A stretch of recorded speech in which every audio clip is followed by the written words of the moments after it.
এই আইন উপদেষ্টাকে বলতেছি, আপনি 54-এ ধরতে পারেন, তাহলে আপনার X5 কে ধরেন না কেন?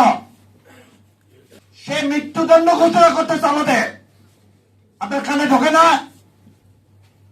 বেঈমান কোথাকার, হাতির রক্তের সাথে বেঈমানি করে আপনি 54 প্রয়োগ করে আবার সেই কি করতেছেন, দাড়ি টুপি আলাদা ধরতেছেন। আমার মাদ্রাসার ছাত্ররা কি ভুলে গেছেন যাত্রাবাড়িতে কিভাবে রক্ত দিয়েছে? এই রক্তের উপর বেঈমানি করতে আপনার লজ্জা লাগে না? লজ্জা লাগে না আপনার?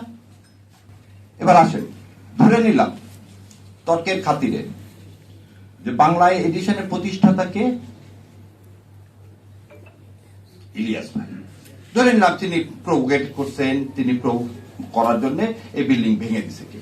খুব ভালো কথা। তার জন্য ইলিয়াস ভাই কি করছেন, পার্সোনাল ফেসবুক বন্ধ করে দিচ্ছেন। ইলিয়াস ভাইয়ের বিরুদ্ধে আপনি ইয়া দেন, বাংলা এডিশন ইলিয়াস কি পরিচালনা করে, সেজন্য বাংলা এডিশন বন্ধ করবেন? তাহলে এবারে বলেন আপনি, যে চ্যানেল 24 এর মালিক এই হামিম গ্রুপের, সে বললো প্রথমত হাসিনাকে চায়, দ্বিতীয়ত হাসিনাকে চায়, শেষ পর্যন্ত হাসিনাকে চায়, তখন কানের মধ্যে জানিয়ে কথাগুলো বাটপার গুলো জাতির সাথে বেইমানি করেন।